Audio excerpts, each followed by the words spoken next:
Up next, he's a lean, mean Ashkenazi Jewish machine. He tells jokes. It's Harry Kalish.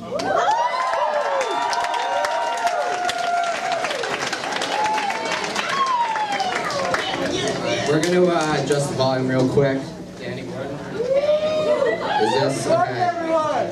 Do a little like thumbs up when it's good. People back there. More. Is this good? Now good. More. Are you sure? This is good? Okay, great. Jesus. Okay. I'd like to start my set with just a quick impression. This is of a basic baby. Mama. Oh my god, you guys, that was my first word.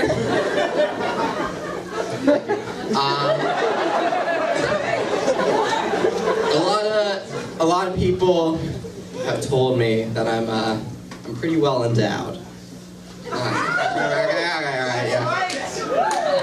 It's not that big. In fact, it's kind of small. It's just larger than what they expect from a very beta male. And it's plagued me my entire life.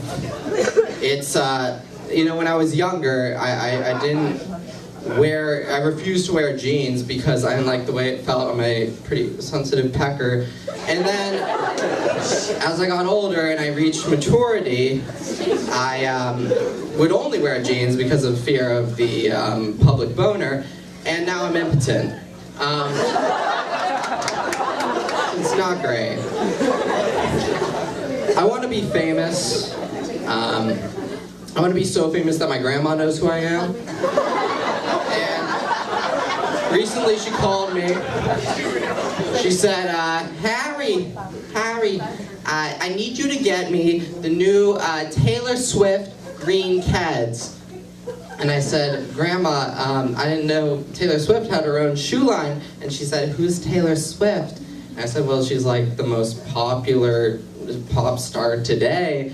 And she's like, well, I don't know who she is. She must not be that famous. And then I was like, she's like the Patsy Cline of today. And she's like, oh, wow.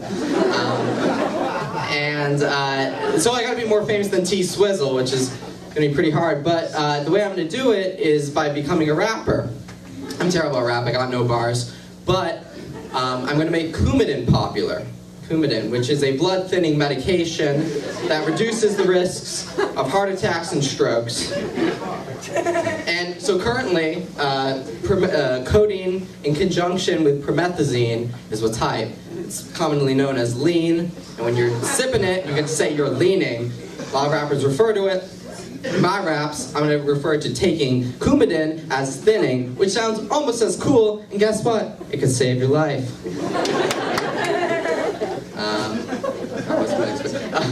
I think we treat cancer too harshly. I think we should be more peaceful towards cancer.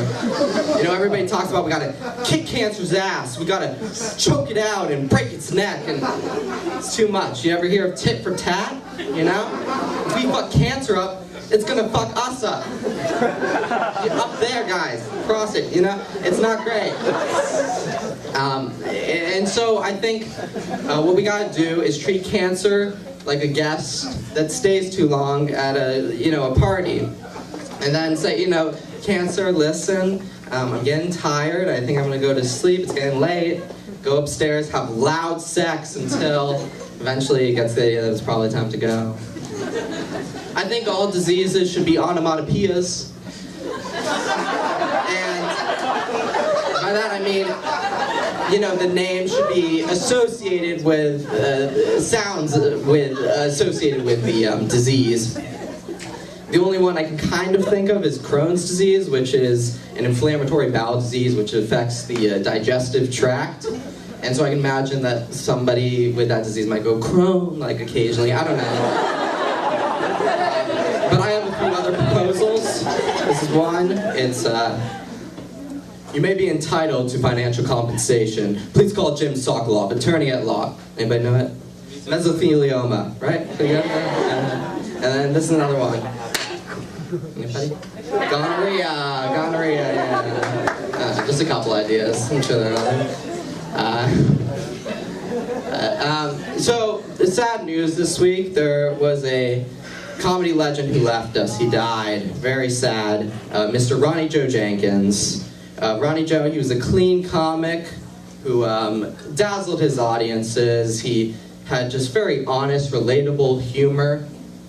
And he died, of course, how he lived, surrounded by hookers, with a half pound of cocaine in his system. And I wanted to just pay homage to him, commemorate his death by doing one of his famous sets, one that inspired me to do stand-up comedy, if I may. You ever notice how women say this, and men, they say that? Women say this, and men say that. Women this, men that. Women, men. Women, men. Women, men.